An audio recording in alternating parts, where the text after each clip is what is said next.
यह है छत्तीसगढ़ का सरगुजा जिला, जहां ऊर्जा का विशाल स्रोत कोयला है। यहां से प्राप्त कोयले से हमारे देश का राज्य राजस्थान बिजली से जगमगाता है। वहीं राजस्थान का विद्युत उत्पादन निगम छत्तीसगढ़ के पिछड़े हुए सरगुजा जिले में इन हजारों लोगों को रोजगार के अवसर दे रहा है। वर्तमान समय में विश्व में प्रति व्यक्ति की औसतन बिजली की खपत 3200 यूनिट से भी ज्यादा आंकी जाती है। भारत में प्रति व्यक्ति की सालाना बिजली की खपत सिर्फ 1200 यूनिट है। एक बढ़ते भारत को और समृद्ध बनाने के लिए हमें और ज्यादा से ज्यादा बिजली की आवश्यकता है। उसी जरूरत को पूरा करने हसदेव क्षेत्र में माइनिंग हो रही है, कोयले की रिस्पॉन्सिबल माइनिंग, ताकि खदान से कोयला निकाल लेने के बाद इस हरे भरे जंगल का नवसर्जन किया जा सके और प्रकृति पर कम से कम असर पड़े। क्या आप भरोसा करेंगे, यहाँ से कभी कोयला निकाला गया है?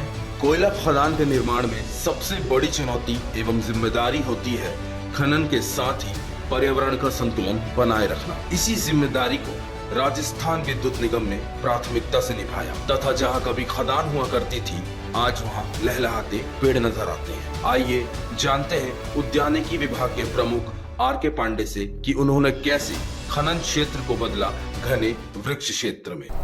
2012 से हम प्लांटेशन शुरू किए हैं। उसके बाद से अब तक रेगुलर जैसे जैसे स्पेस या माइनिंग होती जाती है, उसी हिसाब से हमको जो फॉरेस्ट डिपार्टमेंट के साथ कंसल्टेशन के साथ जो होता है कि ये वैरायटी लगाइए करके, उतना प्लांटेशन एक टारगेट बनता है म्यूचुअल उनके साथ माइनिंग के हिसाब से, माइनिंग लीज प्लान के हिसाब से। उस हिसाब से हम प्लांटेशन जो है हर साल करते जाते हैं। तो 2012 से ये एक्टिविटी शुरू हुई है, जो अब तक करीब हम इस साल भी हम 1,25,000 का टारगेट था, जिसमें 1,32,757 पेड़ करीब हम लगाए हैं, इस साल में लगाए हैं। एक इसमें हम लोग जो है जंगल का बसाने की जहाँ तक बात है, जो माइनिंग हो जाने के बाद में जो एरिया में ये रिफिल होके ट्रीटमेंट होके जो सॉइल हमको मिलती है लेवल होके, उसके बाद में सबसे पहले तो हम एडहॉक प्लांटेशन कुछ भी नहीं करते।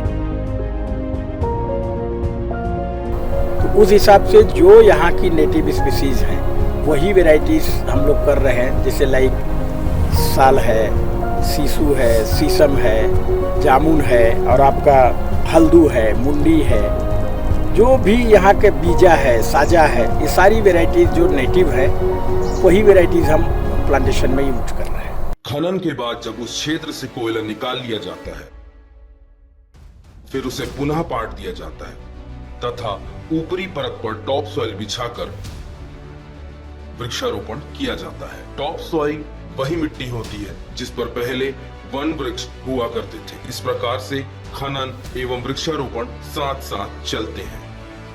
नर्सरी में तैयार किए गए पौधों को जब पाटे गए क्षेत्र में लगाया जाता है तो उसकी देखभाल ड्रिपिंग सिस्टम द्वारा की जाती है। वृक्षारोपण में यह विशेष रूप से ध्यान रखा जाता है कि उन पौधों की संख्या ज्यादा हो जो कि उस क्षेत्र के लिए जरूरी है, जैसे साल, नीम, हलवा इत्यादि।